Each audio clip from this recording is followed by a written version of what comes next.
Já parou para pensar que só existe cultura com energia? E é por isso que a Petrobras é a maior patrocinadora da cultura brasileira.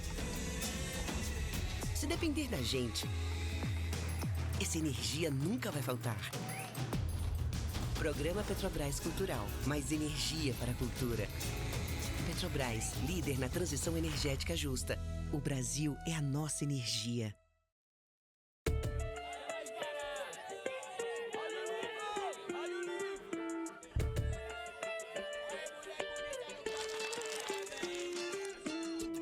Sejam todos e todas bem-vindos à Feira do Livro 2025. A Feira do Livro é uma realização da Associação 451, da Maré Produções Culturais e do Ministério da Cultura por meio da Lei Rouanet, incentivo a projetos culturais. Apresentador exclusivo Petrobras. Patrocínio Prefeitura de São Paulo e Motiva por meio do seu instituto na categoria Prata, Itaú Unibanco na categoria Bronze. Apoio Instituto Ibirapitanga, Pinheiro Neto Advogados e Enjoei. Parceria institucional Mercado Livre Arena Pacaembu, Museu do Futebol e Secretaria da Cultura, Economia e Indústria Criativas do Estado de São Paulo. Secretaria Municipal de Esportes e Lazer, Secretaria Municipal da Pessoa com Deficiência, Biblioteca Mário de Andrade e Livraria da Travessa.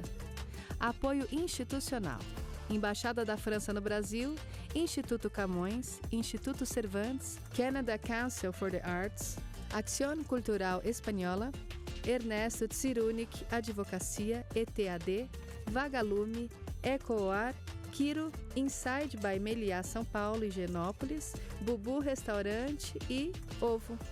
Parceria de mídia, TV Brasil, Rádio Nacional de São Paulo, Folha de São Paulo, UOL, JCDecaux, Revista Piauí e Publish News.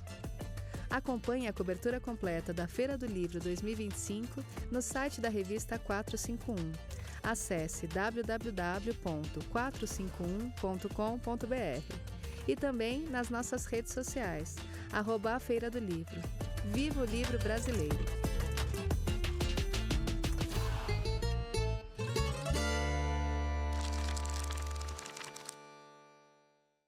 Estamos com casa cheia e é uma coisa muito comovente ver esse palco Petrobras cheio de gente para falar de literatura brasileira, para ouvir duas grandes autoras da nossa literatura. Através da Lei Rouanet de Cultura, do Ministério da Cultura, a Petrobras apresenta a Feira do Livro 2025, que conta com o patrocínio da Prefeitura de São Paulo, da Motiva e do Itaú Unibanco. Agradecemos a todos os patrocinadores dessa edição, em especial a Petrobras, por acreditarem, assim como nós, que a cultura move a economia.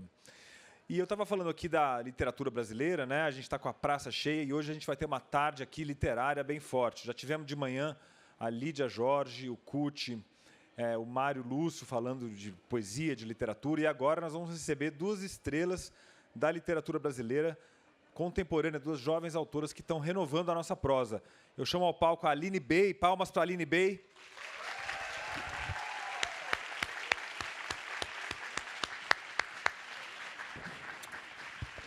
Bem-vinda, Aline. Por favor, se acomode. Tem uma mantinha se você tiver com frio. E para falar com a Aline, a gente chamou uma outra estrela que está aparecendo na literatura brasileira, premiada, a Bruna Dantas Lobato. Seja bem-vinda, Bruna. Muito obrigada. Obrigado a você. Por favor, se sente ali do lado da Aline. E para conduzir essa conversa, eu chamei a Paula Jacó, que é uma jornalista especializada em literatura, tem escrito muito, tem colaborado com a 451 e com vários veículos. Seja bem-vinda, Paula. Palmas para Paula Jacó. Então é isso, agradecemos também a Companhia das Letras, também, que é a nossa parceira nessa mesa. Muito obrigado e fiquem à vontade. Muito obrigado, hein? Obrigada, gente. Oi, gente, boa tarde, tudo bem com vocês? É uma honra para mim estar aqui com essas duas grandes autoras. Eu vou fazer uma breve apresentação delas, apenas para ficar registrado, mas acho super importante isso. A Bruna Dantas Lobato nasceu em Natal, Rio Grande do Norte, em 1991, e mora nos Estados Unidos desde 2011. Teve sua ficção publicada nas revistas The New Yorker, Guernica e The Common.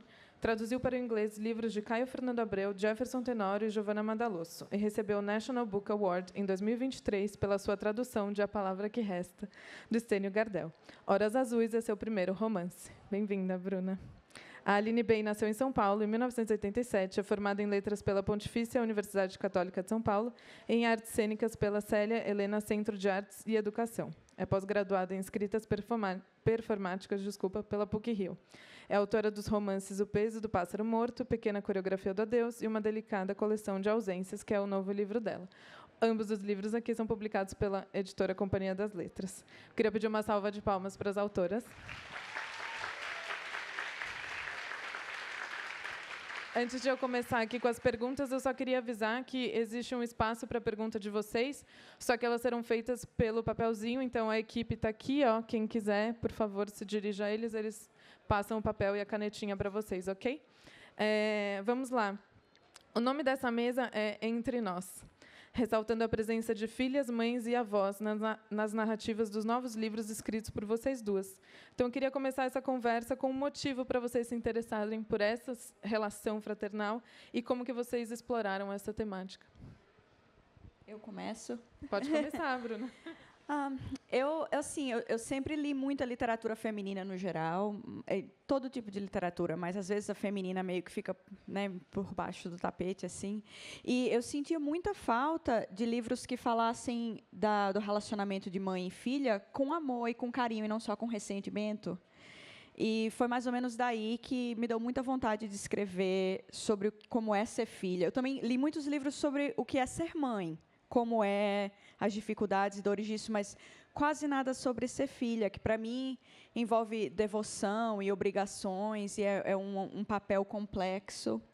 E comecei a ler e ler, procurando por esse livro, e mais ou menos descobri que não existia, não o livro que eu queria, que eu estava procurando no momento. E foi assim que eu comecei a escrever esse. É bonito, né, escrever para ter o livro que a gente imagina que poderia estar no espaço. No meu caso, eu escrevo sempre a partir das minhas obsessões. E essas obsessões, elas nem sempre estão tão claras. Elas começam a se revelar no próprio gesto da escrita, no ato da escrita. Mas também essa revelação, ela se dá por completo depois da publicação, que eu vou ter uma notícia mais clara do que eu fiz, sobre o que eu escrevo. As leitoras e leitores vão me contando. Parece óbvio para quem lê, mas para quem escreve, pelo menos no meu caso, que estou tão perto do material, eu sinto sempre uma espécie de película, de névoa e engano. Eu acho que estou escrevendo sobre uma coisa determinadamente, de repente eu vejo que eu estava escrevendo sobre uma outra coisa. Eu gosto muito dessa revelação. E a maternidade, as relações familiares são uma obsessão bastante profunda para mim. Tanto que eu escrevi meus 3 primeiros livros em torno dessa obsessão, com papéis que vão se invertendo, inclusive dentro da própria função. Então, uma filha é mãe da mãe, muitas vezes ela é a avó da mãe, a mãe é filha, enfim, a gente sabe como essas relações elas se metamorfoseiam de acordo com as circunstâncias, e isso é muito bonito também das relações familiares, né? O que é desconhecido e que vai sendo descoberto em alguma medida pela circunstância. Super. E, Bruna, no seu livro tem isso também, né? Dessa mãe, dessa filha que estão se relacionando, enfim, mais digitalmente do que fisicamente, né? Por ela ter imigrado. Mas existe, em determinado momento do livro, fica dúbio, né? Esse lugar de quem cuida de quem, né? Você pode comentar um pouco sobre isso? Sim, enquanto você estava falando, eu estava concordando com tudo. Ser filho, principalmente à medida que o tempo vai passando e você vai crescendo e tem essa troca de papéis, é uma coisa tão dolorosa, né? Você primeiro tem que ter esse momento, acho, da vida adulta, que é quando eu descobri que meus pais são pessoas próprias e pessoas, portanto, cheias de falhas e que são bem humanos. Então, eu queria escrever a personagem da mãe com essa perspectiva de que, antes de ser mãe, ela é uma mulher e ela tem a vida dela e sua própria jornada. E a filha também tem sua própria jornada. E isso de, talvez, ter que cuidar de uma mãe, ou de que, às vezes, se sentir mais mãe do que filha, e o desconforto que vem com isso, mas também alguns confortos que aparecem. E a mãe também ter que, agora que a filha dela é adulta, pensar, tem como ser uma mãe sem filha, e, no caso dela, uma mãe sem mãe, a avó da história também faleceu. Eu tentei criar essa troca de papéis, essa inversão de papéis de várias formas diferentes ao longo do livro e mais ou menos mostrar que um papel como o de filha ou um papel como o de mãe envolve tantos outros sempre e a gente meio que tem que estar se metamorfoseando à medida que as coisas vão aparecendo. Isso era importante para mim, em vez de dizer, ser filha é isso aqui e dar uma resposta pronta. Porque daí não tem como ser verdade, né? Não é uma coisa estática. Claro, com certeza. E acho que tem muitas semelhanças, enfim, eu indico vocês lerem os livros próximo um do outro, não importa a ordem, porque eles são trazem temas bem importantes. Mas, Aline, a sua também tem uma ausência, né, que está até no título do livro, mas a ausência aqui é da avó e no seu livro, no caso, é da mãe, né? Então, como que vocês duas trabalharam com essas lacunas? Porque, no fim das contas, por mais que elas não estejam presentes, a ausência delas se faz presente também na história, né?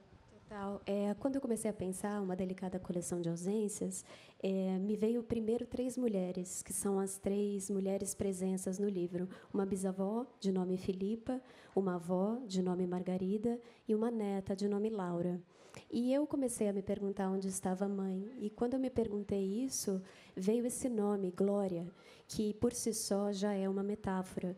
E eu também venho do teatro, né? Então eu adoro ler dramaturgia, é um procedimento que eu tenho até hoje, uso, adoro, recomendo as pessoas a lerem mais dramaturgia.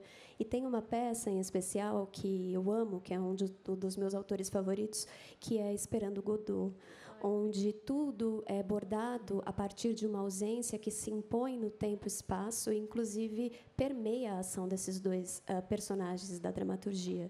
E essa ausência, que também abre espaço para um simbolismo, que a gente pode interpretar isso de diversas maneiras, né? E eu gosto sempre de metáforas, eu acho que é um ótimo recurso poético para a interpretação de uma trama. Eu percebi que a Glória não estava, e, num primeiro momento, eu não sabia exatamente por quê. Eu escrevi o livro para descobrir, e acabei descobrindo, de fato, que não vou contar para vocês lerem.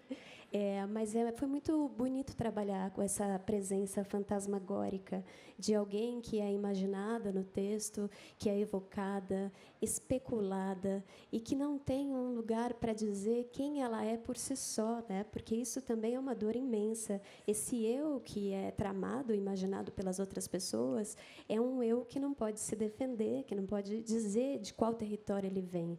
Então, eu quis também trabalhar isso, né, nessa especulação, e a relação das outras personagens com essa ausência. Acho que eu vou ter que dar um pouquinho de contexto assim, sobre o que o meu livro se trata. É sobre uma filha imigrante morando sozinha nos Estados Unidos para cursar a faculdade. Ela está bem no começo da faculdade. E a mãe dela, que ficou em Natal, no Rio Grande do Norte, também morando sozinha.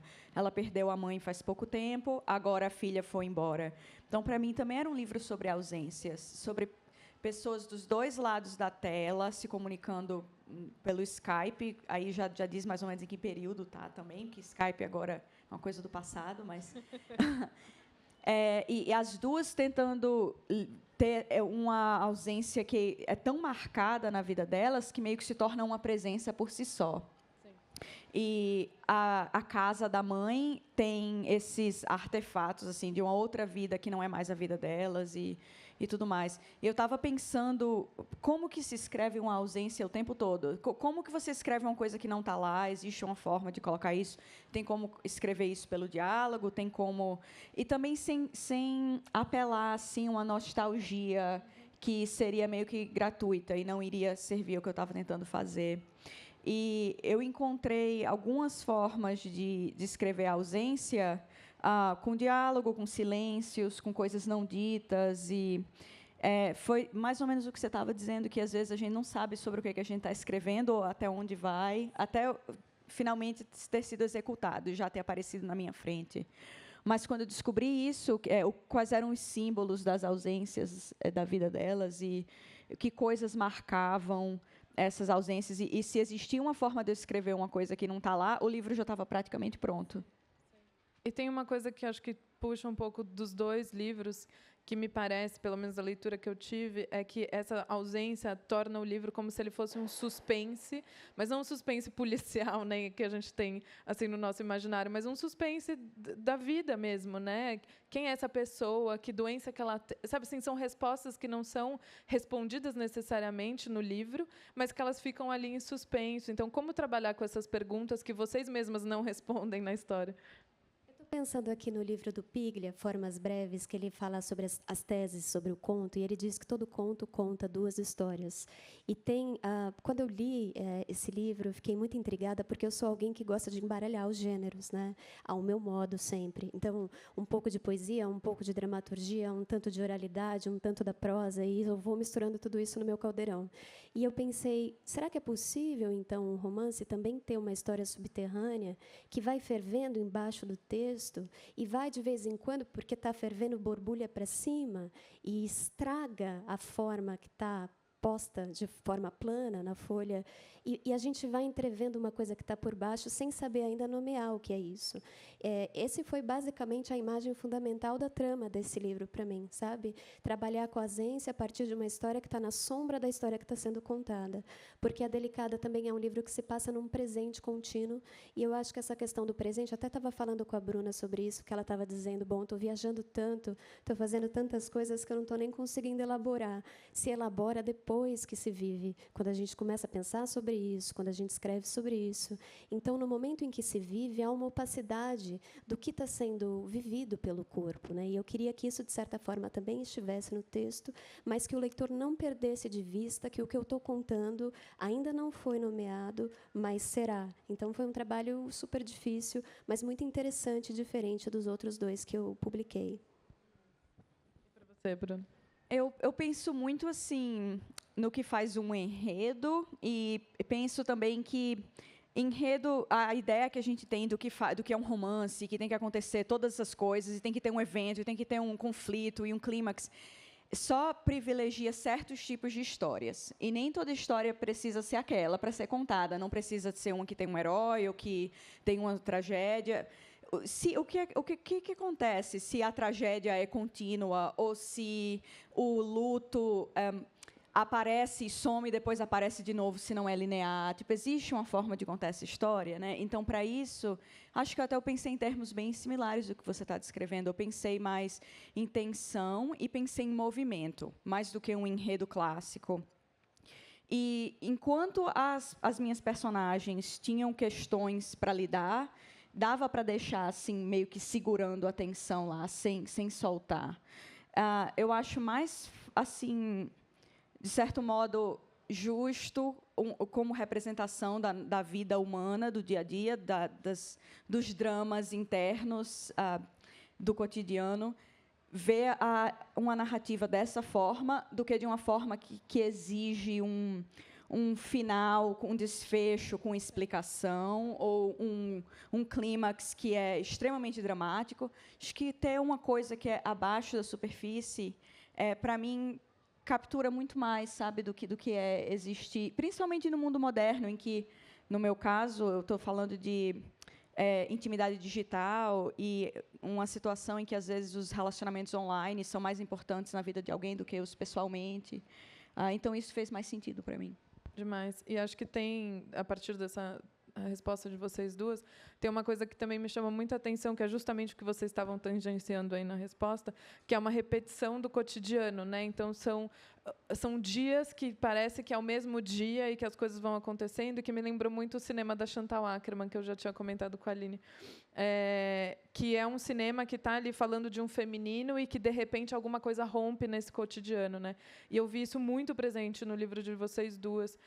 Como escrever esse cotidiano, sabe? Assim, as cenas que se repetem, essas situações, de um jeito que, às vezes, também é diferente, porque aí, no capítulo seguinte, é outro jeito que esse cotidiano está se dando, mas ele continua sendo um cotidiano, uma rotina, um café da manhã, um Skype, uma conversa com a mãe, uma tentativa de falar, e etc. Então, eu achei muito curioso, né, que esse presente estava tão, assim, presentificado mesmo no livro, sabe? Nas histórias. Pode ir, Bruna. Não, eu ia só dizer que que bom que você mencionou isso. Ela é uma grande referência para mim.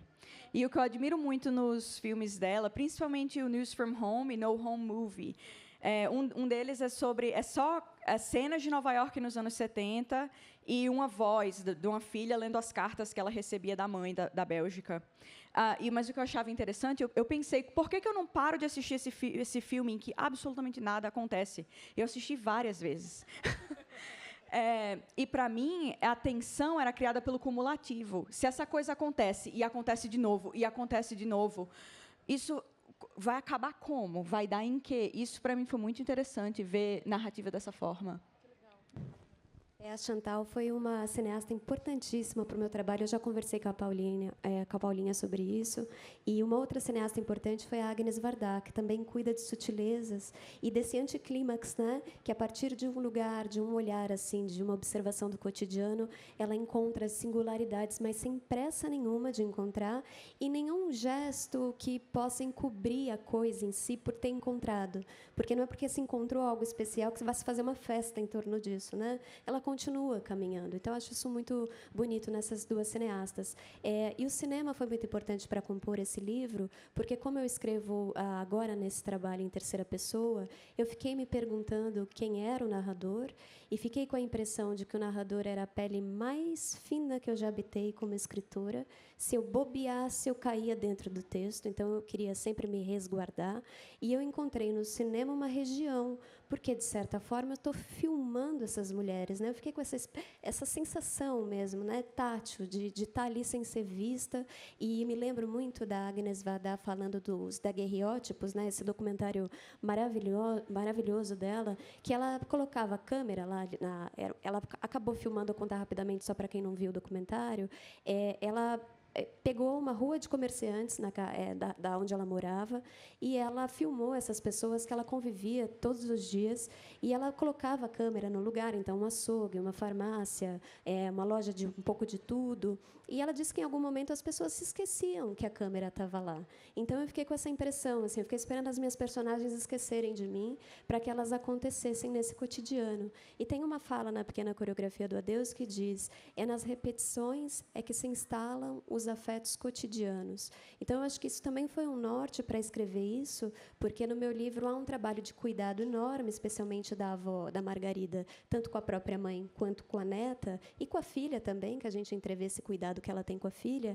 E esse trabalho vai moldando a relação de todas essas mulheres. É um trabalho íntimo, doméstico, repetitivo, mas de acordo com o humor, com a intenção de cada dia, com o que foi vivido em cada dia, esses gestos são ligeiramente modificados. E num livro que tem uma espécie de transe de rotina, qualquer mudança é perceptível para a leitora atenta e para o leitor atento. E é uma ruptura que pode gerar algum significado, né? Com certeza. E pensando, Aline, no que você comentou, né, brevemente, sobre o seu primeiro livro em terceira pessoa, eu acho que você, desde o primeiro livro, tem ali, para quem leu, pelo menos algum outro livro da Aline, sabe do que eu estou falando, mas quem ainda não leu, convido a ler, o seu estudo com a palavra, né? Então, como essa palavra se comporta na página, você comentou um pouco, né, desse caldeirão que você faz dos gêneros, né, misturar todos eles, mas queria que você comentasse um pouco sobre como você sente que seu texto evoluiu do primeiro livro para esse e como essa palavra está se comportando nessa página, porque a gente tem algumas outras novidades além do presente e além dessa narração em terceira pessoa. É verdade. Eu acho que o principal foi a minha ilusão primeira, que era de pensar que eu era uma poeta. Quando eu comecei a escrever, eu tive essa ilusão. Eu tive esse desejo, né? Porque eu acho que todo mundo que escreve, em alguma medida, escreve a partir de uma falta e de um sonho. E meu sonho inicial era ser atriz, como isso se desfez. Meu segundo sonho foi ser poeta, isso se desfez. Meu terceiro sonho é isso que eu vivo agora e que é sem nome, em alguma medida. Mas eu vou incorporando os procedimentos, como eu contei para vocês. E a poesia, principalmente a poesia concreta, me ensinou uma coisa importante que, às vezes, os prosadores se esquecem, que a página, a folha, também é linguagem. Mesmo que a gente use de uma forma já pré-estabelecida e faça os parágrafos e escreva uma prosa tradicional, isso não quer dizer que a folha não está lá e que ela não permita uma espécie de respiração. Se a gente for pegar o texto da Annie Ernaux, ela tem um texto sem divisão de capítulos, na maioria, pelo menos nos textos que eu li, mas ela sabe pausar, ela sabe começar e terminar um parágrafo. E quando ela dá um espacinho de uma coisa assim de 3 dedos, aquilo é pura narrativa. Então, a gente tem que aprender a saltar, a gente tem que aprender a condensar, a isolar. E vindo do teatro e tendo essa nostalgia, pegando a palavra emprestada que a Bruna trouxe, da cena, é impossível para mim não visualizar cada página como um instante de palco. Então, mais do que espaço, página é tempo também. E como é que isso molda e empurra a trama, os personagens em direção a alguma coisa que só a leitora e o leitor pode me dizer o que é. Eu sei que está ali, né, como um jogo. Agora, o que eu fui sentindo é que, nesse livro, de repente, a minha frase começou a crescer de dentro para fora, e esse crescimento eu tentei, de certa forma, evitar, num primeiro instante, por puro susto. Então, eu feri a minha frase com a pontuação. Depois, eu parei de fazer isso e deixei que ela ganhasse fôlego, e comecei a escrever no que parecia quase ser parágrafo, mas depois se fragmentava e se tornava uma outra coisa. Eu respeitei o coração do texto, né, para que isso pudesse também chegar para a leitora minimamente intacto. Sim, com certeza. Agora, eu pedi para vocês separarem uns trechos. Eu queria que a gente fizesse uma breve leitura. Você quer começar, Bruna? Pode ser. Por favor. Só me diz a página que eu acompanho por aqui também. Bom. Eu escolhi um trecho bem curtinho, fica na página 12. E é bem no começo do livro. Sobre a filha, assim que ela chega nos Estados Unidos e está tentando descobrir como viver e como ser estrangeira e como ser filha agora à distância. Eu vou só ler. Durante as 2 primeiras semanas no campus, tentei registrar todas as minhas experiências novas num caderno.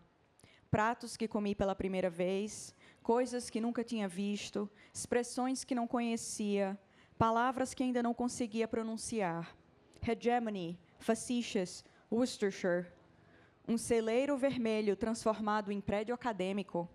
Copos de café servidos com canudos. Ovinhos azuis num ninho. Um carrapato de cervo, me contaram, subindo na minha perna. Carreguei o caderno no bolso e rabisquei nele sem pudor durante as aulas, refeições, conversas com os amigos, na esperança de que me ajudaria a captar algo daquele lugar.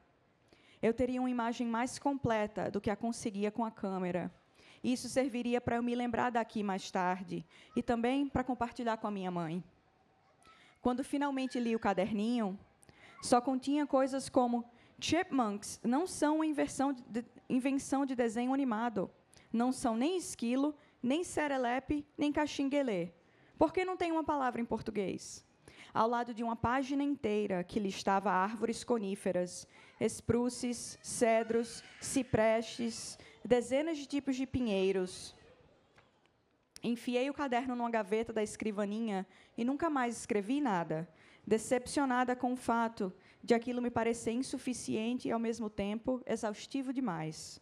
Por um lado, lugar nenhum pode ser reduzido a um catálogo de comidas, plantas e cômodos. Por outro, havia coisas demais para nomear, e tudo precisava de um nome, tudo precisava de uma forma, uma textura, uma cor. Entendi naquele momento que eu nunca conseguiria terminar de contar à minha mãe tudo o que via, que precisaria de tanto tempo para contar quanto para viver. Ainda assim, eu tentei. Contei-lhe como era caminhar pela neblina espessa, enrolar meu pescoço com lã, comer costelas com molho de mel. Você me promete? Ela perguntou. Você me promete que vai voltar inteira? Eu risquei. Lindo. Obrigada. Lindo. Obrigada, Bruna. Que curioso você ler esse trecho. Eu também, ele está marcado aqui no meu livro. Mas eu queria aproveitar essa sua leitura para trazer uma pergunta para você especificamente, que você já tem uma célebre carreira como tradutora, como acadêmica nos Estados Unidos, e você é estrangeira lá, né? E você traz isso para o seu livro de uma maneira muito forte. E você mesma traduziu o seu livro, então eu queria que você comentasse um pouco sobre essa coisa da linguagem, desse vocabulário que você coloca aqui no começo do livro, que vai aparecer também num diálogo com a mãe mais para frente, como que essas línguas se misturam. Enfim, queria te ouvir um pouco. Para mim, assim, nenhum livro sobre relacionamentos pode não ser um livro sobre linguagem, né? Como que as pessoas estão tentando se comunicar umas com as outras. Então, nesse caso, que são 2 pessoas morando em países diferentes, em idiomas diferentes, eu tinha que trazer essa questão da tradução, mesmo que eu sabia que ia ficar, ó, ela é tradutora, ela está falando da questão da tradução, mas eu achei que não, se eu evitasse, eu estaria uma omissão enorme no livro. Então, de vez em quando, acontece, a filha fala uma palavra em inglês sem querer e a mãe repara, ou ela fala uma palavra errada, ou alguma coisa assim. Ou ela queria muito poder usar essa palavra que ela não pode. Isso aparece algumas vezes, mas eu acho assim que, de certo modo, porque é um romance de formação, já é um romance sobre se sentir estrangeiro no mundo. Você, de repente, está sozinho, você tem que ser independente, não está mais com seus pais, você tem que se tornar quem você é. Atrela aqui ao fato que ela é estrangeira literalmente e, de repente, a língua parece estranha também, de repente, o corpo parece estranho. Para trazer essa estranheza para o texto, como você estava dizendo, né, a forma tem que caber ao conteúdo. De repente, a escrita estava mudando junto do conteúdo do texto. Então, foi mais ou menos nessa direção que eu fui, mas eu sou estrangeira até hoje, mas o que eu posso dizer é que eu fui tipos diferentes de estrangeira e que mudou muito ao longo do texto, da vida, mas do texto também. E eu, mais ou menos, tentei capturar isso também, sabe? Que a mãe, por exemplo, se descobre estrangeira para si mesma, né? Estranha para si mesma, agora que ela é uma mãe sem filha. E eu estava tentando olhar, mais ou menos, esse problema por vários ângulos. Super. E você pegou num ponto que era a minha próxima pergunta, justamente sobre esse lugar do intraduzível, mas não no sentido do inglês para o português, mas das relações mesmo que se dão nos dois livros, né, que a gente está aqui conversando. Então, eu queria que vocês contassem um pouco sobre o processo das personagens, né? Então, aonde que elas se encontram e aonde que elas nem conseguem se fazer presente ali, né, num sentido de que elas sabem quem elas são e o que elas querem, sabe? Tem um lugar muito interessante que vocês vão explorando de personagem mesmo, que eu acho que é legal as pessoas ouvirem um pouco. Eu fico pensando que, em todos os meus livros anteriores, talvez o trauma e os conflitos estivessem de uma forma tão forte na folha, uma ferida tão aberta que não dava tempo nem espaço para cuidar de outras singularidades. Nesse livro, como o que vai acontecendo, como a gente já contou aqui, vai acontecendo por baixo e lentamente, eu tinha espaço para cuidar de certas coisas que eu ainda não tinha vivido, que é essa espécie de universo particular de cada personagem. Então, eu tenho uma bisavó, né, que volta depois de muitos anos para a casa da filha, elas estão muito tempo sem se ver, e elas são muito diferentes umas das outras, as três são, mas, de toda forma, elas também têm semelhanças, mas tem uma questão do universo particular da Felipa ser um universo religioso católico, enquanto que o universo particular da Margarida, que é a filha dela, é um universo místico, mais artístico, mais aberto. E isso entra em conflito justamente porque a Felipa não aceita um outro tipo de presença no mundo que não seja exatamente a dela. No entanto, são duas senhoras em cenas. Elas já brigaram muito, já tiveram esses conflitos por muito tempo. E agora, o que restou de tudo isso são as diferenças latentes, porque, mesmo com tanta luta, ninguém mudou. A gente continuou sendo quem a gente é, lidando com quem a gente é diante do outro, mas ficou um silêncio, uma espécie de ressentimento, de mágoa, que nunca tinha trabalhado antes em nenhum livro meu, porque os conflitos se davam anteriormente no calor do acontecimento. E esse não, isso já tudo aconteceu, mas ainda reverbera na vida dessas duas mulheres. No caso da Laura, que é a menina do livro, eu sempre trago meninas para os meus livros, ela está numa espécie de... ela está se deslocando pela história com uma velocidade, um ímpeto, uma coragem, um desejo de descoberta, que essas duas mulheres já não estão mais nesse mesmo ritmo. Então, é curioso o modo como ela vai tentando encontrar, numa casa tão pequena, que é essa casa onde essas mulheres vivem, um espaço, como Foucault dizia, da heterotopia, um espaço outro que pudesse ser criado e ela pudesse ter qualquer privacidade para descobrir o próprio corpo e os seus desejos num lugar onde parece que o silêncio reina e a mágoa também. Então, são peculiaridades, né, que me interessaram muito na composição do romance. Quer comentar, Bruno? Sim, eu estava pensando assim na sua pergunta enquanto a Aline estava falando também e escutando o que você estava dizendo sobre as personagens, eu acho assim que eu estava mais ou menos tentando entender que ser imigrante é ser tão ilegível, de certo modo, para as pessoas lá, elas não conhecem a sua vida aqui, para as pessoas aqui, elas não conhecem a sua vida lá. Mas também, nas relações, às vezes, as posições diferentes são muito ilegíveis. Talvez uma filha não sabe bem o que é ser mãe dela, nesse caso, e vice-versa. E as coisas não ditas, às vezes, elas são ditas, só não são ditas numa hora. Às vezes, a gente precisa do romance inteiro para dizer. E eu estava mais ou menos tentando ter essa paciência, sabe? E se eu tenho uma coisa que não está dita, em vez de eu só abandoná-la, segurar lá e ficar 100 páginas com ela e ver se eu conseguia levar em algum lugar. Que bonito isso.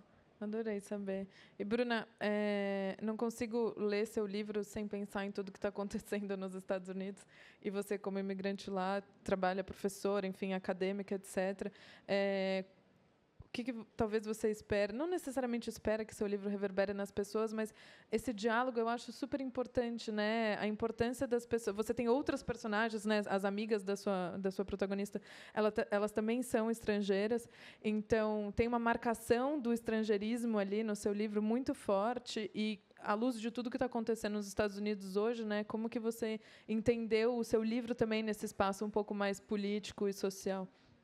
Sim, eu vou dizer, ser imigrante é uma coisa horrível. Mas, agora, as coisas que estão acontecendo agora, de certo modo, elas já aconteceram várias vezes, né? E meio que sempre continuam acontecendo. Eu lembro quando eu ainda tinha visto de estudante, cidadãos de certos países foram banidos e vários colegas meus não voltaram no semestre que vem. Cadê fulaninho? Nunca apareceu mais, sabe? E tinha tanto luto, tanta tristeza, assim, no meio das várias alegrias que também tinha e das várias descobertas. E eu estava muito feliz lendo sozinha na maior parte do tempo, mas de vez em quando tinha assim essa angústia. E eu via muito à minha volta, a minha comunidade de colegas, assim, bem angustiada, uma comunidade que estava meio que sofrendo junta. E eu sentia que mais ou menos ninguém sabia que isso estava acontecendo, nem no próprio campus. Os colegas voltavam e ficavam, você foi para onde nas férias de Natal? Eu não fui para canto nenhum, eu fiquei aqui o tempo inteiro. Eles não sabiam nem que o campus não fecha, não sabia nem que ninguém podia ficar. Tinha essa invisibilidade, sabe, que ninguém sabia o que a gente estava fazendo. E eu acho assim, tem tanto brasileiro estudando fora, vocês nem sabem. E muitos como eu, bolsistas, e que não podem vir para casa com tanta frequência. E eu acho assim que é uma realidade que meio que fica meio que ao recanto, assim, ninguém repara muito. Eu queria conversar mais sobre isso. O que é ser brasileiro lá fora? O que é ser brasileiro sozinho, sem outros brasileiros? O que é isso? Isso existe? Mas, assim, eu trago poucas respostas para as questões maiores, eu acho, porque não tem muito resposta para isso. Tipo, por exemplo, por que as pessoas são xenofóbicas? Eu não sei te dizer, mas sei que são. E daí eu fui lá e disse que são. Mas, Obrigada. Só lembrando, quem quiser fazer pergunta, pode entrar em contato com o pessoal da equipe aqui, que a gente vai receber as perguntas por escrito, tá bem? Eu vou ler aqui na frente depois. Aline, eu queria pedir para você ler um trechinho do seu livro, por favor. Me diz a página, só para quem tiver com o livro também. É na página 113. Margarida varre a cozinha em silêncio, desviando a vassoura das caixas.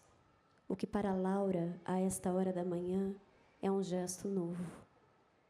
O que a menina não sabe é que a avó não faz isso por causa da sujeira que ela encontra e empurra para o fundo da pá, e sim para buscar uma imagem que possa dar sentido ao peso da presença tão repentina da mãe.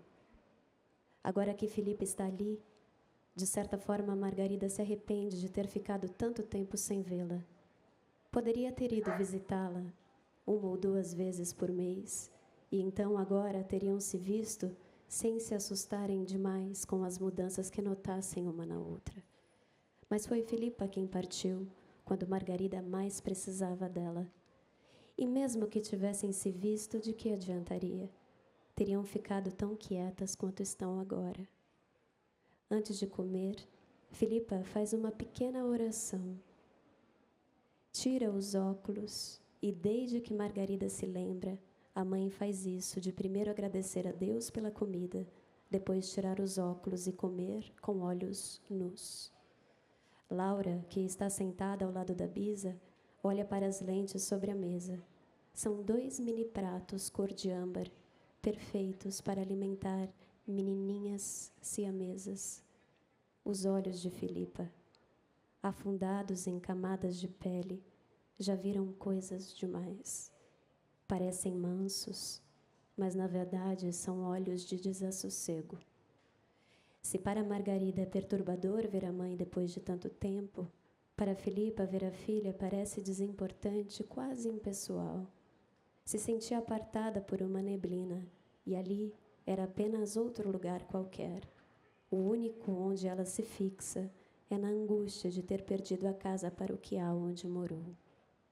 Margarida ainda não teve coragem de encarar a mãe, apenas a entrevê, escuta o ar que sai de seus pulmões. Mesmo assim, percebeu que Filipa está mais magra, os bracinhos manchados por pintas de verão. Mas os dedos seguem enormes, palmas das mãos grandes. Se frequentassem teatros, ela seria um aplauso de 10 em 1. Então Filipa se levanta da mesa e, por algum motivo, se desequilibra. Num gesto automático, Laura segura a Bisa no ar. A bengala se estatela no chão, Margarida solta a vassoura. Mãe, tá tudo bem? Com cabelos que parecem de vapor, Filipa se solta dos braços da menina. Diz que não sabe o que lhe deu. Margarida pega a bengala, os óculos. Vamos deitar um pouco, sim? Mas ninguém agradece Laura. Nem parecia que ela tinha feito aquele movimento incrível que, se fosse num jogo, teria lhe dado um troféu. Filipa tosse.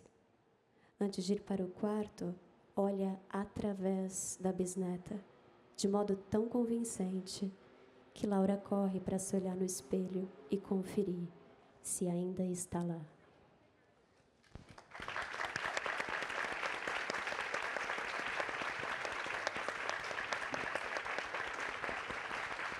Muito obrigada pela leitura, Aline. Eu queria aproveitar esse seu trecho e puxar uma outra similaridade que eu percebi nos 2 livros, que é a presença do cenário.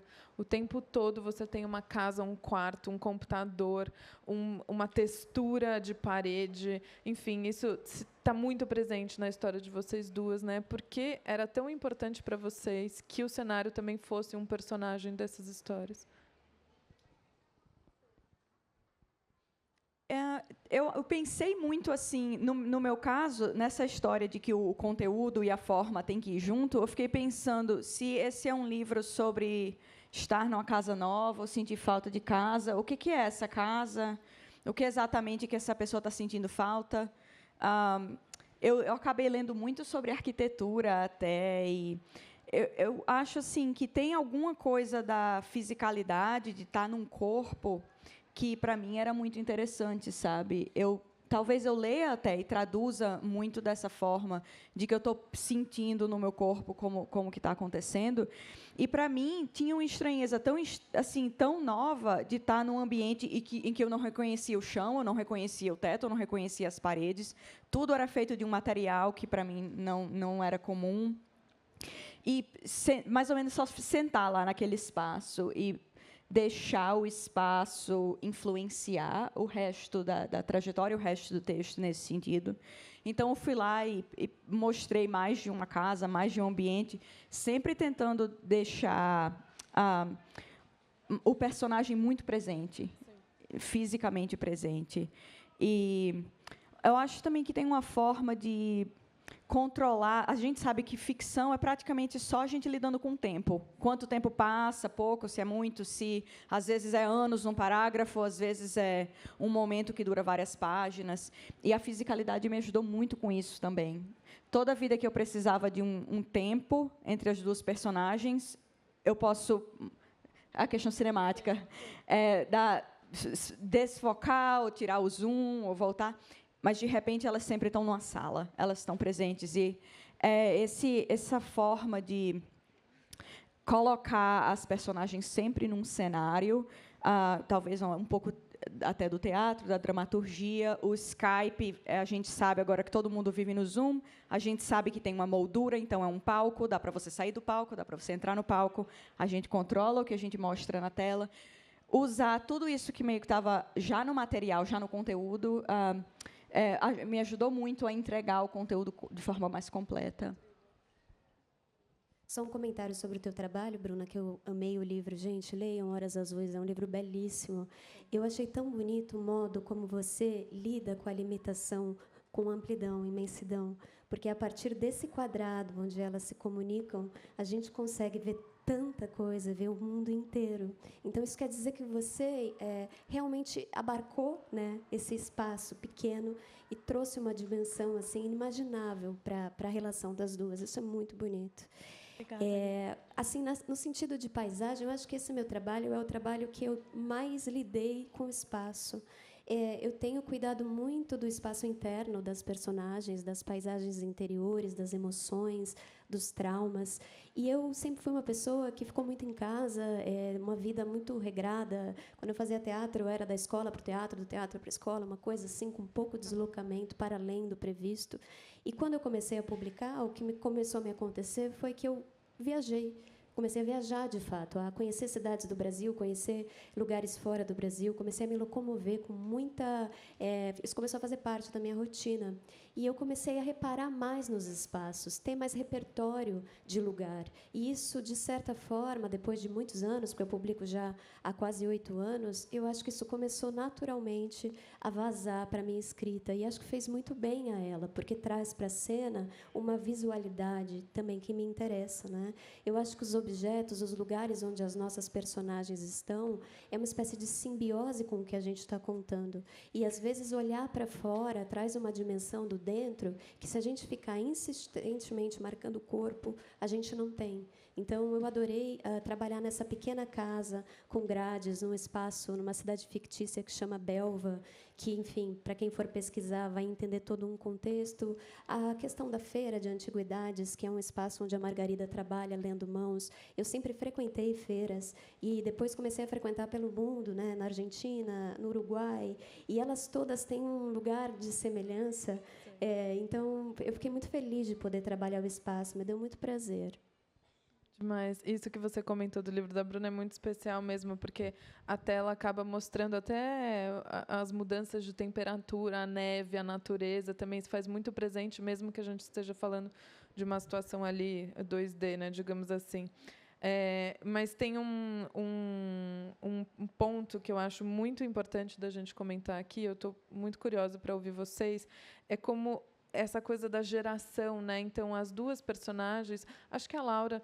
A Margarida também, mas ela tem ali, né, no seu livro, ali especificamente, mas no seu também, Bruna, tem esse conflito de gerações, que é a filha que está fazendo uma coisa escondida da mãe, quando ela vai curtir a festinha.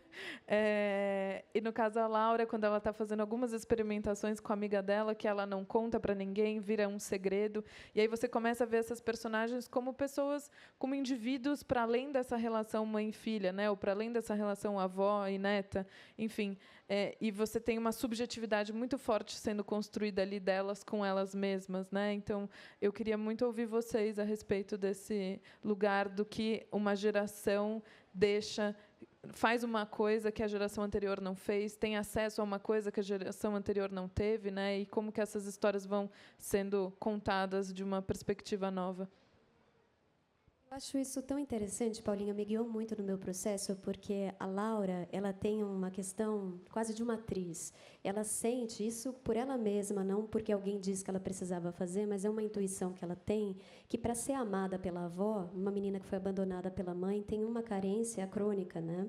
Então, ela acha que ela precisa performar uma neta ideal para essa avó, que é uma mulher que tem uma vida, e a gente sabe, como leitor e leitor, porque é um livro em terceira pessoa, que cuida de várias vozes, então a gente sabe que a Margarida tem um passado, que ela compreenderia tantas coisas que para Laura ela acha que é um absurdo, que é uma loucura o que ela faz, mas que obviamente a Margarida ia compreender e incorporar, mas ela preserva a intimidade dela já e atua uma espécie de neta ideal para Margarida. E isso é uma diversão, né, uma brincadeira, mas também há já uma angústia na Laura, mesmo ela sendo uma criança, de perceber essa dualidade que ela define de uma forma extrema, que é a boazinha, a quietinha, a aluna é muito boa na escola, e também essa outra pessoa que ela sabe que ela é e que parece para ela até mais verdadeira do que essa que ela atua, que é alguém que desabrocha em processo, em relação com as amigas no colégio. Então, há um espaço para que essa outra personagem surja dela mesma, e essa personagem ela está sempre numa dimensão de pátio na escola, porque dentro da escola, enfim, nas aulas e toda a dinâmica da escola, isso não pode surgir porque não tem espaço. Mas no pátio, nas correrias, na brincadeira, essa nova Laura surge e isso assombra a menina bastante. Por outro lado, Margarida também tem coisas que ela não conta para Laura, porque ela imagina que isso possa, de certa forma, trazer um sentido de novidade para a menina e deixar ela curiosa demais pela vida. E a Margarida tem medo que a Laura seja parecida com ela e que também faça coisas que ela fez. E ela quer proteger a menina de quem ela é, da herança que ela possa vir a ter. Então, há tantos segredos que são segredos do cotidiano, e a gente que está de fora, na verdade, vê o quanto elas são parecidas, mas elas não enxergam isso, né? Eu gostei muito disso no seu livro, como uma personagem pode ser várias personagens e não mostrar os outros personagens para o outro na frente deles, né?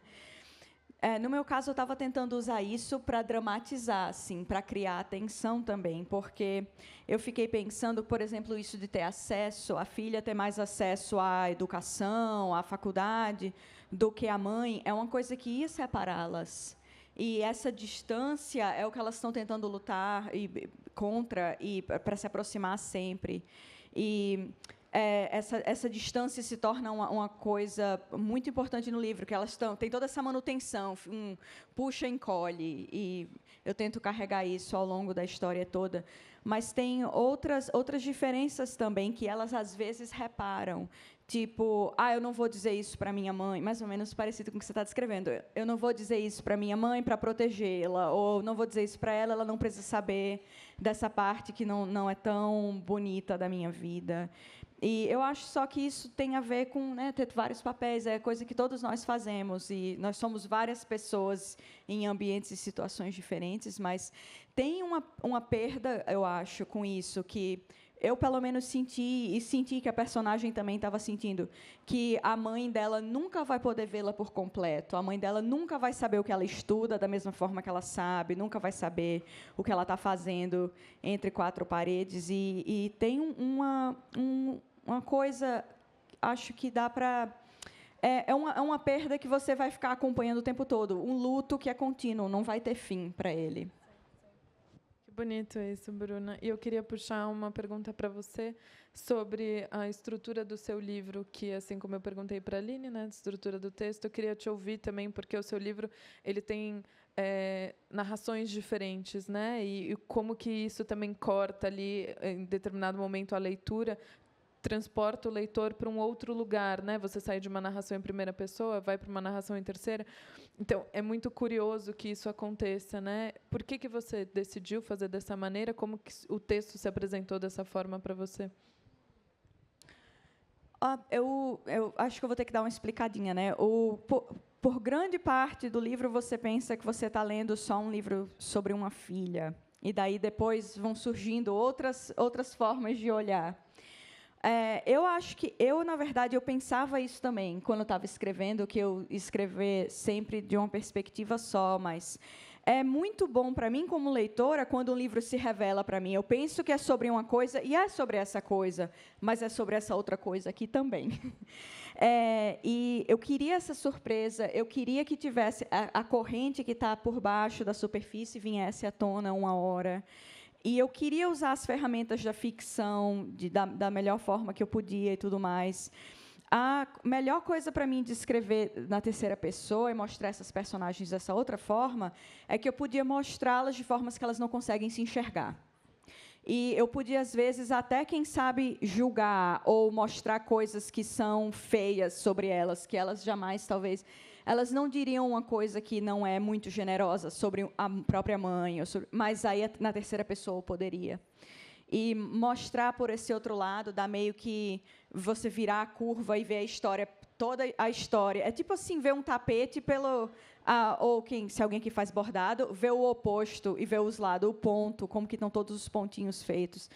Mostrar a narrativa dessa forma nova, eu achei que iria, sendo bem assim honesta com você, iria levar o livro a, de repente, não é mais só uma narrativa pessoal, porque eu vivi certas coisas, não é mais só uma história de uma filha tentando explicar para a mãe dela o que está acontecendo. A gente tem a oportunidade de vê-las com uma certa distância, de forma mais global. Agora, de repente, elas são uma história dentre várias outras histórias como a delas. Eu estava pensando mais nessa perspectiva também, mas a gente sabe que o modo de narrar revela coisas tão diferentes, porque quem está contando a história é que está selecionando o que é dito. E poder selecionar de forma diferente foi muito interessante para mim. Demais, adorei. Eu tenho algumas perguntas aqui que eu vou fazer. Muitos elogios a vocês, duas. Bruna, como você vê a reivindicação de um grupo de tradutores sobre melhores condições de trabalho e reconhecimento editorial? Como eu vejo? Nossa, é tanta coisa. Eu deveria ter preparado um manifesto. Olha, o tradutor faz um trabalho tão importante, né? É o leitor que está dividindo com todo mundo o que é lido, como eles estão lendo, por que esse livro é bom, o que esse livro tem de interessante para te contar. E é um trabalho tão pouco reconhecido, tão invisível. Eu queria que as pessoas soubessem assim como é essencial para tudo que a gente está fazendo. Toda vida que você for ler um livro traduzido, veja o nome da pessoa que fez e, mesmo que de longe, assim, dê um obrigado, sabe? Eu acho isso muito importante, mas boas condições, é muito fácil falar, mas boas condições de trabalho, mudanças materiais são muito necessárias também. Eu queria muito que tradutores não fossem que nem eu. Uma época eu trabalhava assim 14 horas por dia só para poder sobreviver o mínimo. É muito difícil, né? A gente querer que uma coisa como literatura, que precisa de tanto esmero, tanto cuidado, seja feito assim. Sim, com certeza. Essa para a Aline. Por que você decidiu deixar a protagonista do Pássaro sem nome? Na verdade, não foi uma decisão, foi uma escuta. Tem uma coisa na minha composição que eu fui descobrindo ao longo do meu trabalho, que tem algo que se impõe para mim. E quanto mais eu escutar o que se impõe, melhor para o texto. Tem uma espécie de sair da frente do trabalho, sabe? Quando a gente começa a escrever, a gente se coloca muito assim nos nossos desejos, o que a gente quer para aquele livro, mas o livro quer coisas para si. E o livro sabe de si mais do que o autor. Então, sair da frente do livro é importante em algum momento. Eu estava numa espera, o modo como eu batizo as minhas personagens é pela revelação. Em algum momento no texto, o nome surge para mim, né? No caso das protagonistas da Delicada, surgiram, inclusive, antes de eu começar a escrever. Elas se apresentaram como figuras muito sólidas e nomeadas em si mesmas, e eu obedeci. Agora, no caso do Pássaro, eu estava escrevendo, e o que eu tinha pensado para mim é que seria uma mulher que perderia e perderia numa espécie de via crucis, trazendo aqui Clarice Lispector, que é uma grande referência para mim. Ela tem um livro de contos que chama A Via Crucis do Corpo, que foi um livro, inclusive, que eu montei no teatro. Então, tinha um pouco isso, né, de como é que esse sofrimento e esse caminhar pelo que sofre pode moldar uma espécie de identidade. Eu tinha só essa proposição quando eu comecei a escrever. E aí, de repente, eu fui percebendo, eu já estava bem avançada no texto, e nenhum nome para essa protagonista surgia, nem a sombra de nome, nada.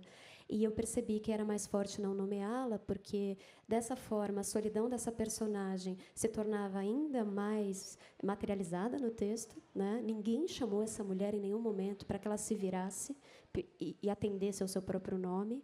E também, de certa forma, ela não sendo ninguém, ela pode ser qualquer uma de nós. Isso lidava também com uma convocação pela experiência da perda, que é alguma coisa que, principalmente nós mulheres, passamos muito ao longo da nossa jornada. E uma outra coisa que também esse anonimato era muito político para mim, porque o fato dela ser uma anônima, a gente saber tantas coisas a respeito da vida dela, mas não ter um nome para fechar essa história, é uma violência tão grande que é o que a gente vê no noticiário todos os dias, o modo como a mídia lida com os feminicídios, a gente virar estatística de violência. Então, eu acho que tudo isso me fez, né, decidir ou escutar por esse anonimato dessa mulher. Obrigada. Agora, para a Bruna. Ainda não li seu livro, me desculpe, mas parece que vou me identificar com a mãe. Minha filha está indo estudar fora a partir de setembro desse ano. Vou encontrar algum alento ou conselho no seu livro? Seria bem terapêutico. Obrigada, Clarice. Ai, que lindo. Adorei essa pergunta. Ó, escutem. Então, eu também me identifico muito com a personagem da mãe. E eu acho que vai ter muito conforto, sim, no livro, sabe? Eu acho que, principalmente, o maior lembrete do livro é que, além de ser mãe, essa mãe também é várias outras coisas. E ela também ocupar esses espaços, tanto quanto os outros.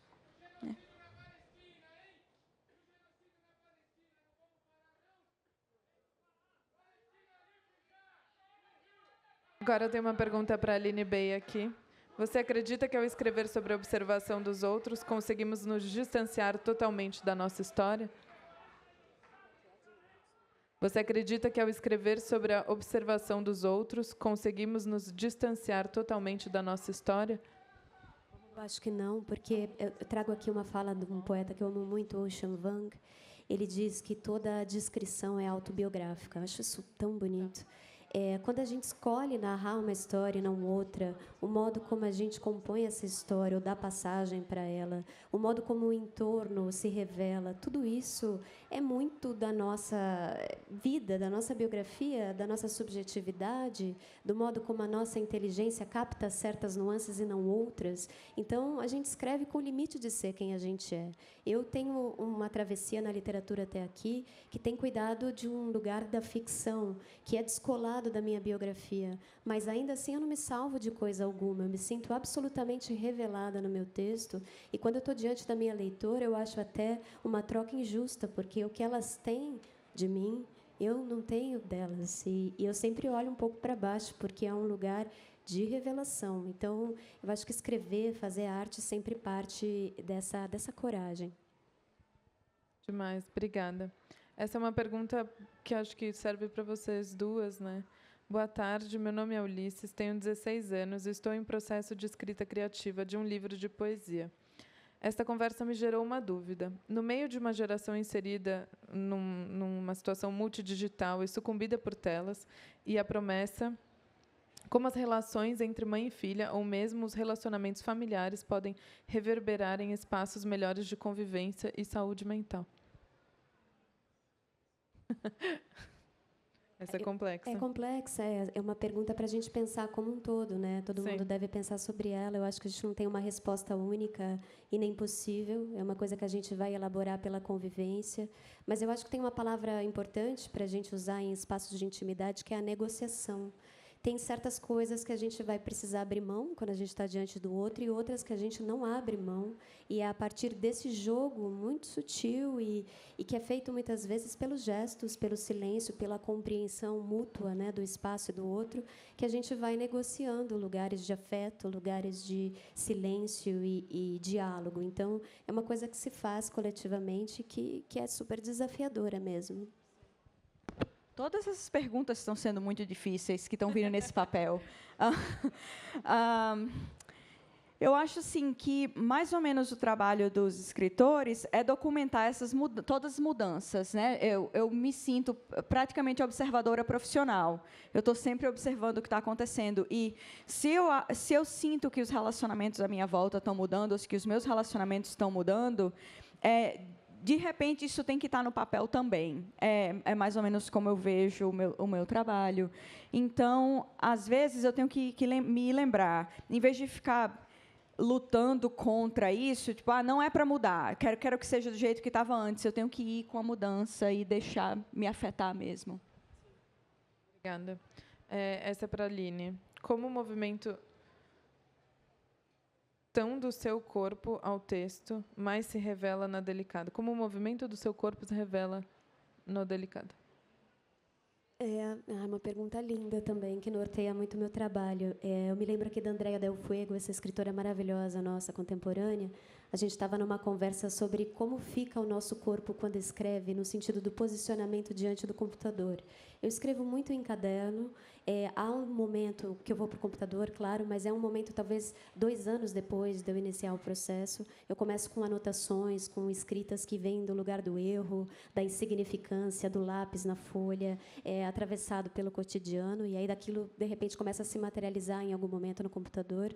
Mas a Andrea falou para mim que ela escreveu A Pediatra com o peito colado na tela, muito próxima do computador, quase como se ela entrasse ali naquele trabalho, né? E para quem leu A Pediatra sabe que tem uma espécie de voracidade no texto que faz o mesmo com a leitora, que engole e envolve, sem muita escolha da leitora em relação a isso. Então, eu comecei a prestar atenção também no meu corpo, como ele fica. Eu costumo escrever, de fato, muito próxima do meu texto, o rosto muito próximo da folha, numa tentativa de visualizar o que está sendo narrado, porque eu acho que quando a gente consegue visualizar o que a gente está escrevendo, em alguma medida a gente consegue contemplar também os pontos cegos, porque mais do que a escrita, é o universo que aquelas palavras convocam. E aquele universo que vai se materializando na imaginação, ele é tão real e ele precisa da tal da verossimilhança, que daria mais uma mesa de 1h30 a respeito. Mas para conquistar uma espécie de verossimilhança, para conquistar a língua do texto, eu acho que é muito importante a gente estar perto e, ao mesmo tempo, dar espaço para que aquilo possa crescer e a gente possa visualizar aquele universo e perceber se estamos sendo coerentes com a nossa própria criação. Que lindo. Eu aproveito para puxar uma pergunta para a Bruna sobre o seu processo de escrita, como ele se dá, como você já era tradutora antes, né? Como que fica essa relação com a palavra? Você escreveu seu livro em inglês primeiro e depois em português. Como que também rola esse momento ali de uma tradução, não só a tradução como ofício, mas a tradução da Bruna nessas duas formas de linguagem, né? Eu adoro ouvir o processo de todos os escritores, estou sempre lendo os livros, os diários e tudo mais, mas uma coisa que eu vou dizer antes de eu falar do meu é que não é prescritivo, sabe? Eu pensava, se tal pessoa escreve desse jeito, eu tenho que fazer igual, eu tenho que escrever todo dia, eu tenho que começar a minha manhã de tal forma. E, na verdade, a gente tem que descobrir como o nosso corpo funciona, como que o seu corpo quer escrever. E eu tive que encontrar essa resposta para mim de forma bem pessoal. E o jeito que funciona para mim é que vai vir uma frase, vai ficar na minha cabeça e ela vai ficar bolando lá por bem muito tempo. E tem alguma coisa na linguagem que vai me pegar, alguma palavra que me interessa, e eu vou puxando esse fio. E acaba aparecendo de várias formas no texto. Porque eu estava escrevendo em inglês, às vezes era alguma coisa da língua inglesa, alguma particularidade do idioma ou do jeito das pessoas falarem, que estava me interessando. E eu não estava sentada sempre, eu ia dar uma volta, ia caminhar, eu estava pensando nessa frase, e daí eu sentava, voltava, sentava e escrevia. Mas aí, quando eu sentava por muito tempo. Eu preciso assim, de um foco total.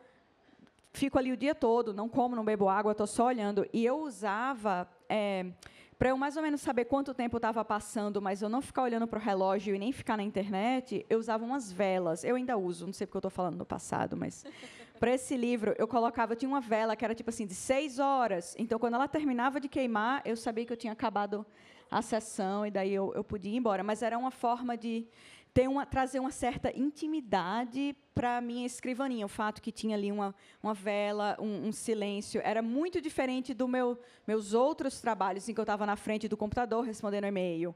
Era só uma forma, um ritual, talvez até superficial, mas era um ritual que me fazia mudar de papel. Agora eu estou com esse outro tipo de foco. É outra velocidade. Não estou na velocidade da internet, eu estou na velocidade dessa chama derretendo essa cera aqui.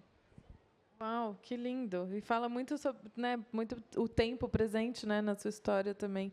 Muito interessante. E pensando num âmbito da tradução um pouco para além, né, do português para o inglês, enfim, mas passando essa pergunta, estendendo essa pergunta também para a Aline, que vai ter os seus livros traduzidos para o cinema, de alguma forma, já teve traduzido para o teatro.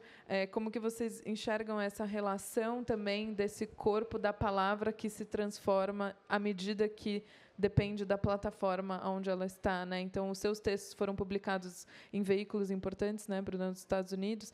Isso já muda. Você ter um corpo de um livro é uma coisa, você ter o texto na internet ou num jornal é outra, você ter o seu texto numa peça de teatro, enfim, como que vocês lidam com essas diferenças, né, da palavra de acordo com a plataforma onde ela está? Pensando aqui naquele trabalho da Helena Ferrante, Frantumalha, que ela fala, é um compilado de entrevistas que ela deu, enfim, textos, cartas, trocas de e-mail entre os editores e ela, em que ela diz que há sempre 3 livros. O livro que a autora achou que escreveu, o livro que a leitora achou que leu, e o livro que fica pairando e nunca é alcançado. Então, quando você fala da tradução para o cinema, já há uma tradução na leitura, porque quando a gente participa de clube de leitura, que é uma experiência que eu recomendo fortemente, eu já aproveito para agradecer todos os clubes de leitura, não sei se há mediadores de clubes de leitura aqui, mas vocês têm um papel fundamental na nossa atividade literária, sempre teve, cada vez mais. Na minha vida, particularmente, profundamente, como autora, eu não estaria aqui nessa feira hoje se não fossem todos os clubes de leitura que eu já participei, tudo que vocês já fizeram pelos meus livros também, particularmente. Então, as experiências de clubes de leitura, você tem uma perspectiva do seu próprio livro que você sai transtornada, porque o livro que você escreveu não aparece na boca e nos olhos de ninguém. E cada pessoa que te conta o que leu não bate com o que a outra, mesmo que se diga superficialmente, é uma história sobre isso, sobre aquilo. O que a pessoa traz de subjetividade de experiência, eu sempre volto e falo, mas aonde que eu não vi tudo isso? Que maravilha que eu não estou vendo nada disso, né? E que está lá, de certa medida. O livro ele dá a volta no autor. Ele ultrapassa o autor, e isso é muito bonito. Então, sempre é uma tradução, né? Então, eu ainda não vi o meu livro, nenhum deles, no cinema. Já vi sendo dançado e já vi sendo atuado. E é uma experiência maravilhosa de uma espécie de dar um passo para fora do que se fez, né? E saber perder o que se fez. Saber que o que a gente escreveu não é nosso, é do mundo. Às vezes, talvez por eu ser tradutora, assim, eu confio muito no livro como livro, sabe? Não importa tanto, às vezes, o que o escritor está pensando. Mas o que eu digo para mim mesma é que o livro sabe muito mais do que a escritora que está escrevendo. O livro sabe o que está fazendo, tem sua própria lógica, que nem você estava falando, de ouvir os personagens, e eu meio que confio nisso, que o livro está comunicando coisas que eu posso não saber, mas também não interessa. Demais. E para a gente encerrar essa mesa tão linda, eu queria pedir para vocês lerem mais um trechinho dos respectivos livros. E aproveito, enquanto elas escolhem quem começa, aproveito para avisar que ambas as autoras estarão dando autógrafos aqui na Livraria da Travessa, só olhar aqui atrás, após a nossa conversa aqui. É isso. Laura passa a toalha entre os dedos do pé. As covinhas nas costas são as mesmas de Glória, Margarida pensa. E a menina pergunta, coçando os olhos, que horas são. Quando deixam o banheiro, Laura pisa lentamente um passo depois do outro, para mostrar o quanto isso a torna, não sei, com sorte, especial. Entram no quarto, com a toalha na boca. Laura espera a avó lhe estender o mundo do modo como ela o conhecia e, no mesmo gesto, por cima do gesto, pelos anos, Margarida lhe entrega o pijama. Ao ver a cabeça de Laura no fundo do tecido, aperta aquele corpinho contra o dela. Raspa uma sombra no travesseiro, um muco qualquer no tecido, para em seguida ajeitar o lençol, e Laura se deita na cama que divide com a avó. Com Deus me deito, com Deus me levanto, com a graça de Deus e do Divino Espírito Santo. Amém. Antes de deslizar para o sono, Laura vislumbra uma nudez luminosa. Vó, ela chama. Parece que irá esquecê-la no momento em que Margarida deixar o quarto. Laura ainda não sabe que se tornará cada vez mais um corpo que atravessa a porta em direção ao seu próprio desaparecimento. Um corpo que, à luz das atividades do dia, será maturado e completo, e por isso muito mais visível que o dela de criança, com veios e amplitudes, pintas e a bunda perturbadoramente plana. Mas eram os seios o seu maior assombro. Ter seios mudaria tudo. Vó, Laura ainda chama e escuta, lá do fundo aquoso do que já é um sonho. Dorme, querida.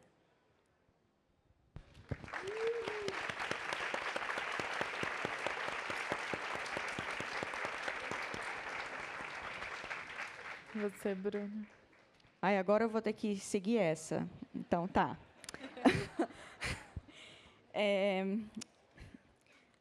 Eu prometi que voltaria para casa em breve. Não se preocupe. Estava economizando dinheiro e poderia até tirar um semestre sabático, se ela precisasse de mim. Se ela começasse a se sentir sozinha ou ficasse doente de novo. Voltaríamos a conversar pessoalmente, sem interrupções. Eu poderia levar lembrancinhas. Poderíamos nos abraçar. Mas eu gosto daqui, eu disse. Um pedacinho de mim queria poder ficar aqui para sempre.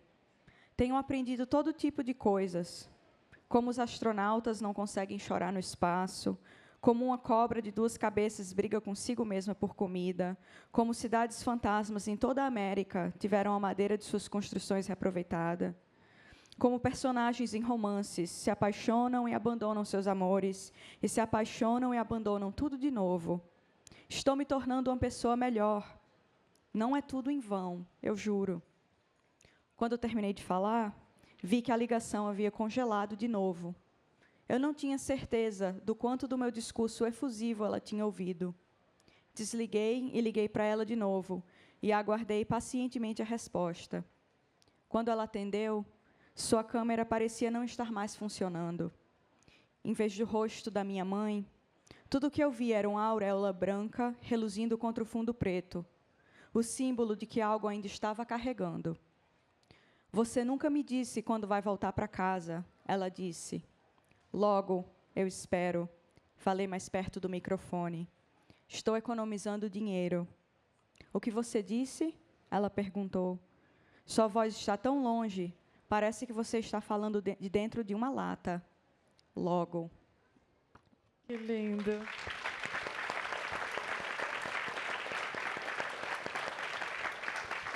Eu queria agradecer a presença de todos vocês, a escuta, as perguntas, a calma. Queria agradecer à Feira do Livro por esse encontro maravilhoso entre a Aline e a Bruna e pela honra de poder mediar essa mesa.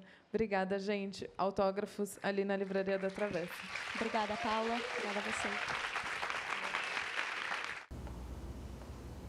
Já parou para pensar que só existe cultura com energia? E é por isso que a Petrobras é a maior patrocinadora da cultura brasileira.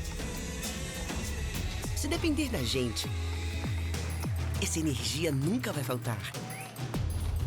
Programa Petrobras Cultural. Mais energia para a cultura. Petrobras, líder na transição energética justa. O Brasil é a nossa energia. São Paulo é arte, cultura e criatividade, com mais de 200 espaços culturais da Prefeitura de São Paulo em todas as regiões da cidade. E grandes eventos, como a Virada Cultural, que em 2025 reuniu cerca de 5 milhões de pessoas.